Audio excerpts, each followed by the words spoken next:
Hello everyone, welcome to this channel. My name is Aditya Vishwas. I am a student of Jadavpur University, Department of Electrical Engineering. তো অর্ণবদার রিকোয়েস্টে এই ভিডিওটা করা যারা সামনে WBJEE পরীক্ষা দেবে তাদের জন্য, এবং এর সাথে আমার জার্নিটাও তোমাদের সাথে আমি শেয়ার করব। তো অ্যাট ফার্স্ট আমি যখন 11-এ পড়ি তখন আমার ইচ্ছা ছিল নিট দেবো। তো সেই হিসেবে আমি প্রিপারেশনও শুরু করে দিই নিটের জন্য। কিন্তু কিছুদিন পর ওই 11-এ যখন পড়ি 2023 সালের সেপ্টেম্বর মাসে আমি ওয়েবজির কথা জানতে পারি, সঙ্গে জেই মেন এবং জেই অ্যাডভান্স কথাও শুনি। তো তারপরে তো আমার বোর্ডস ছিল, তো বোর্ডসের জন্য তো সেই হিসেবে প্রিপারেশন করতে হবে, পাশাপাশি বোর্ডসের প্রিপারেশন পাশাপাশি এটা। তো বোর্ডসের প্রিপারেশন করলে মেনলি এর প্রিপারেশন করলে বোর্ডসের প্রিপারেশন মোটামুটি হয়ে যায়। তো সেই হিসাবেই চললো। তারপরে তো ক্লাস টুয়েলভের প্রিপারেশন চললো, সঙ্গে এই যে 12-এর প্রিপারেশনের সময় না 11টাও একটু অল্প অল্প করে দেখতে হয়, ঠিক আছে, যাতে কি না মানে রিভিশনটা ম্যান্ডেটরি। কেন? কারণ 1 নাম্বার যেটা বলবো যে প্রত্যেকটা চ্যাপ্টারের শর্ট নোট খুব ইম্পর্ট্যান্ট। প্রত্যেকটা চ্যাপ্টারের শর্ট নোট তোমরা একটা করে বানাবে, যাতে কিনা তোমাদের পরীক্ষা দিতে যাওয়ার আগে ওই শর্ট নোটটা দেখলেই মোটামুটি তৈরি হয়ে যায়। এবং সেই হিসেবে তো 12টা বোর্ডস গেল, তারপরে এলো ওএফজি বা সামথিং নিট যে এক্সামগুলো হয়, বা জেই মেন তো একটা জানুয়ারিতে হয়, একটা পরে হয় এপ্রিল সামথিং এই মান্থে। তো আমি তো দিলাম। তো নিটের রেজাল্ট যখন বেরোলো নিট হলো না, তো ওএফজি তো আমি দিয়ে এলাম, এবং ওএফজি তো মোটামুটি যখন দিয়েছিলাম তখনই ভাবলাম যে হয়ে যাবে। তারপরে তো চললো। তো প্রিপারেশান আমি মেনলি কোথা থেকে করতাম সেটা আগে তোমাদের বলি। প্রিপারেশানের কোনো ব্যাচ আমি নিয়েছিলাম না মোটামুটি। তো আমি যখন প্রিপারেশান শুরু করি মোটামুটি মার্কস যে অ্যাপটা আছে সে অ্যাপটা থেকে মোটামুটি করতাম। তো মার্কস অ্যাপ থেকে করতাম, এর সাথে পিওয়াইকিউ যে কোনো এক্সাম লাইক নিট, WBJEE বা সামথিং জেই মেন, যে পরীক্ষায় তোমরা বা জেই অ্যাডভান্স IIT যে পরীক্ষা দেওয়া না কেন তার জন্য কিন্তু শর্ট নোট প্লাস পিওয়াইকিউ এই দুটো খুব ইম্পর্ট্যান্ট।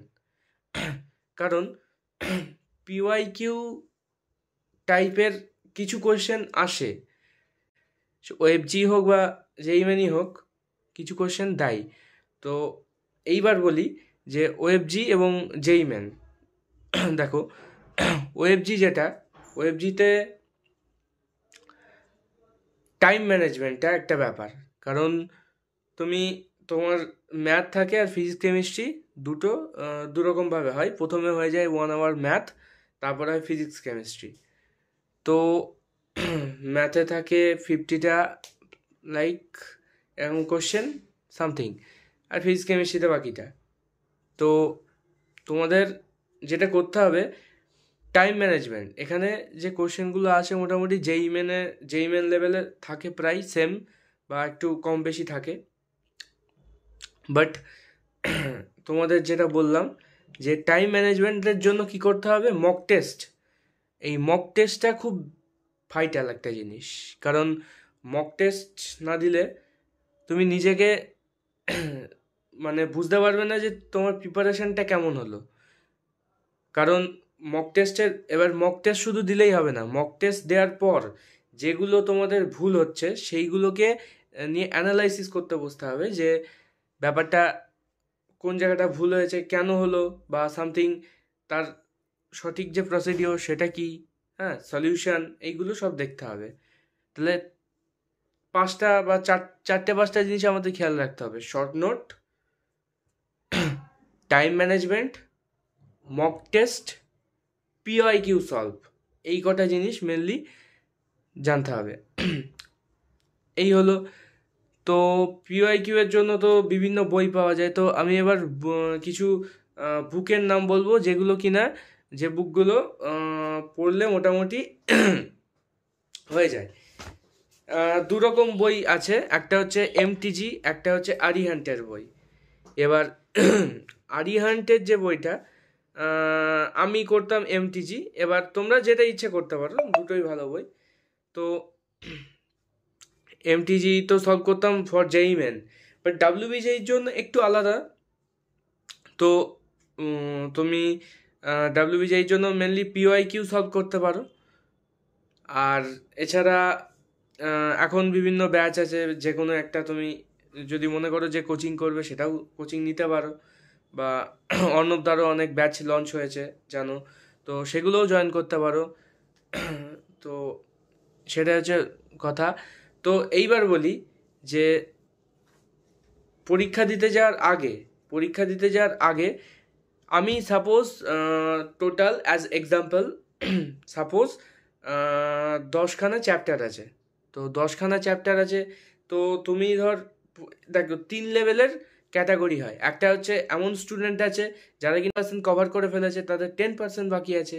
আবার এমন স্টুডেন্ট আছে যারা 50% করেছে বা 50% এখনো কমপ্লিট হয়নি। আবার এমনও স্টুডেন্ট আছে যাদের কিছু কমপ্লিট হয়নি। আবার এমনও আছে যারা কিনা পুরো কমপ্লিট করেছে, এরকমও আছে। তো ব্যাপারটা হচ্ছে পুরোটাই সেই স্টুডেন্টের উপর ডিপেন্ড করে যে সে কীরকম পারফরমেন্স করবে এক্সামে। তো দেখো, যাদের আমি বলবো যে 50% বা সামথিং কমপ্লিট হয়েছে, তারা সেই টাইপের তো আশা করি শর্ট নোট বানিয়েছো। যদি নাও বানিয়ে থাকো, আর 5 মাস সময় আছে, তার মধ্যে মোটামুটি 3 মাস তোমরা পাবে হচ্ছে আর রিভিশন বলো বা পড়া বলো, সব কিছুর জন্য পাবে। আর বাকি যে 2 মাস, সেটা কিন্তু তোমাদের সব কিছু এক্সপ্লোর করতে হবে, কোয়েশ্চেন সলভ করতে হবে, এগুলোর মধ্যে যাবে। তো যেটা বলবো সেটা হচ্ছে বাকি 2 মাস কোয়েশ্চেন সলভ ওইগুলোতে যাবে। তো শর্ট নোটটা খুব মেন, আমি এখনও বলবো শর্ট নোটটা খুব মেন, কারণ পরীক্ষা দিতে যাওয়ার আগে শর্ট নোটটা একবার রিভাইজ করা খুব জরুরি। আর তারপরে পয়েন্ট বলবো যেটা, যে তোমাদের দেখতে হবে, মানে পিওয়াই কিউ অ্যানালাইসিস করতে হবে যে কোনখান থেকে বেশি কোশ্চেন আসে বা সামথিং। যেমন সেমিকন্ডাক্টর যে পার্টটা আছে ফিজিক্সে, সেই পার্ট থেকে কিন্তু খুব কম কোশ্চেন আসে ওএফজিতে মেনলি। তো ওইভাবে দেখতে হবে নিজেকে যে কোন পার্ট থেকে কোশ্চেন বেশি আছে, বা সেই পার্টের ওপর ভালো করে জোর দিতে হবে। ঠিক আছে? তো এই একটা ব্যাপার। আর একটা বলবো যে হ্যাঁ, এমনও স্টুডেন্ট রয়েছে যেমন সামনে এক্সাম, তো রিল স্ক্রল করছে, সেইটা যেন একটু দূরে থাকা যায়। হ্যাঁ, তুমি টাইম করে নাও যে আমি এই এই সময় থেকে এই সময়ের মধ্যে রিল দেখবো বা সামথিং, বা ফোন ঘাঁটবো, কিন্তু ফোন ঘাঁটার একটা লিমিট করে নাও যে এই টাইম থেকে আমি এই টাইম অবধি ফোন খুলবো, তার বেশি খুলবো না। কারণ দেখো, পরিশ্রম না করলে কিন্তু এগুলো পাওয়া যাবে না। কারণ কম্পিটিশান দেখছো তো দিন দিন বাড়ছে, যত দিন যাচ্ছে কম্পিটিশান বাড়ছে, স্টুডেন্ট ক্যান্ডিডেট নাম্বারও অনেক বাড়ছে। তো এটাই হচ্ছে ব্যাপার, এইটুকুনি বলবো। আর বলবো যে যখন এক্সাম হলে আগের দিন মাথা ঠান্ডা করে পরীক্ষা দিতে যাবে, ঠিক আছে? এবং আর একটা বলবো যে এই যে কদিন আছে, এই কদিন খুব সুস্থ থেকো এবং শরীর খারাপ হতে দিও না,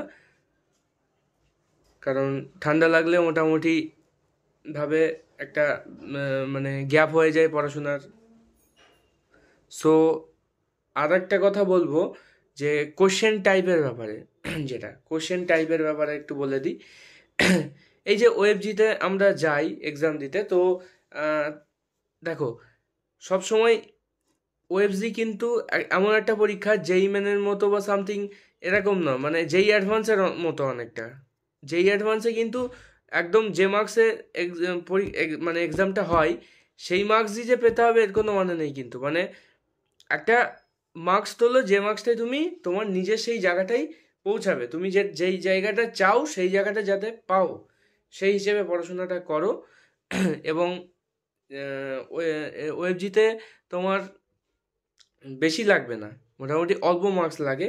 কিন্তু এরকম করো না যে দেখা গেল মানে কিছু জানো না সেইগুলোও গেস করে টিক মারছো, এমন করো না। যেটা জানো সেটাই টিক মেরো। এবং মাল্টিপল যে কোশ্চেনগুলো হয়, মাল্টিপল চয়েস বা মাল্টিপল টিক মারা যাবে, সেই কোশ্চেনগুলোর ক্ষেত্রে আমি বলবো যেগুলো জানো সেইগুলোকে কিন্তু শুধু টিক মেরো। এমনও অনেকে হয়, এটা জানো না হয়তো, যে ভুলটা মানে দুখানা ঠিক ঠিক মেরে সঙ্গে সে জানে না, তাও ভুলটা ঠিক মেরে দিল। এতে কি হয়, যে যেহেতু রং কোশ্চেনটা ইনক্লুড হয়ে গেল এতে, এর ফলে কি হলো, পুরো কোশ্চেনটা কিন্তু তার ক্যান্সেল হয়ে গেল।